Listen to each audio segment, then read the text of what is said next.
Hello everyone, in today's lecture we are going to study about the area capacity curve, command area survey and its procedure. And after carrying out the command area survey, we also have to executive engineer in charge of the project. A project report is written by him, and we will see about the project report, what things are included in this report that we will see. First is area elevation and storage elevation curve. So, area capacity curve. The area capacity curve is useful in deciding the capacity of reservoir, water spread of reservoir, elevation of water at any point can be calculated, and determining the control level of dam. Here the figure shows us the area capacity elevation curve. Here the volume of storage of water between successive contours is calculated by cone formula or prismoidal formula. So, the volume of storage between successive contours goes on increasing from bottom of the basin towards its top. The area capacity curve is a curve in which two curves are plotted in one graph, having area in hectares of water spread and reservoir capacity plotted at x axis and y axis respectively, as you can see in the figure. The area curve gives us the information about the area under submergence and useful in determining the control levels of the dam.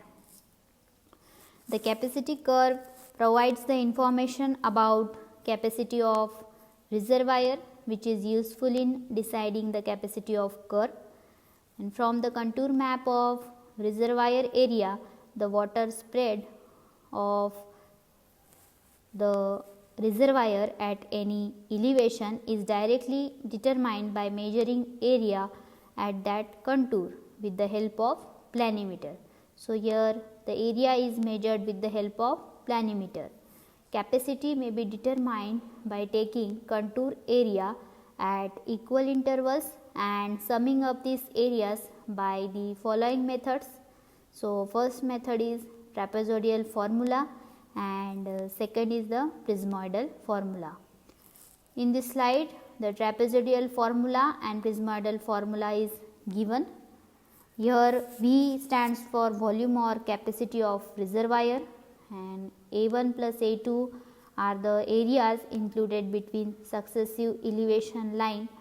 H is the height of interval command area survey. Next we will see about the command area survey.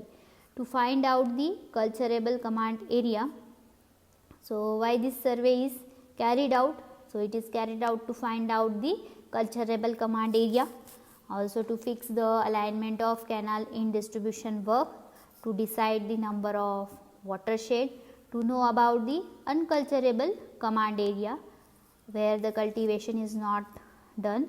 For this purpose, the spot level contouring method is adopted.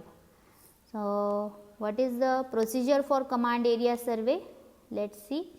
First, the village map should be made with the preliminary survey as gross command area, which is taken as horizontal control.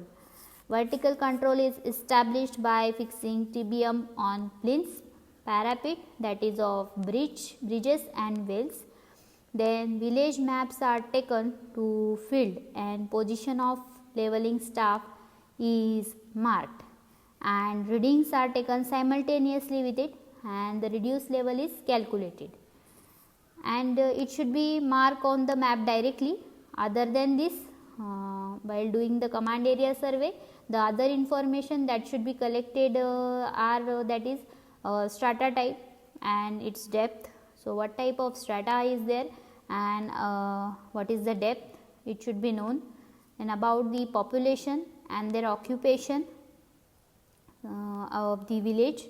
Then next point is about the number of wells and groundwater table and existing irrigation. So, this point should be known. Now, we will see about the project report. So, for every project which is proposed, a project report is written by executive engineer in charge of the project. It deals with the technical features of the project. It forms a good volume with the number of chapters. So, here the executive engineer is in charge of the project and he should prepare the project report, which consists of the following points. So, firstly, when we are carrying out this survey, so we should attach the list of the survey data that is collected with this project report. So, this list, this investigation has two types, that is preliminary investigation and detailed investigation. So, in preliminary investigation, it consists of the approximate quantity of water which is available over there. It consists of the period of the deficient water supply and about the technical feasibility of the project. So, also it consists of the approximate cost of all the proposed work. Then it consists of the this data to be collected for the irrigation project. It also has the another type, that is detailed investigation. So, in detailed investigation it will consist of many things like sedimentation problem, you can say, about type of dam, then soil survey of the commanded area, then about the alignment of the main canals. So, this all things are included in the detailed investigation. So, this is also to be attached with the project report. Now, we will see what does this project report consist of. So, firstly we will talk about the history. So, previous history of the project with the present proposal. So, any past history available with the respect to the previous in that catchment area and its comparison with the proposed project. Then next consists of irrigation details. So, irrigation aspects like headworks, canal systems, canal masonry works and other miscellaneous works are included in this. So, next is construction details. So, in construction work it deals with the materials for construction, then water and power use, about the labor and special tool plants, about the transportation and communication, then program of construction. These all are things. So, firstly the main thing, it includes the material required for the project. So, if special equipment tools are to be required, then this must be included in it. So, total planning of work, duration of work, its completion time, etc. And lastly, it is not last but second last, economy. So, economy plays a very important role. So, economics of scheme showing the abstract of cost, return of capital outlay.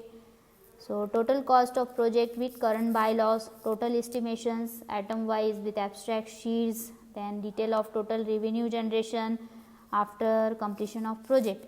It should include the provision of maintenance cost also, cost per year, etc. And lastly, appendices.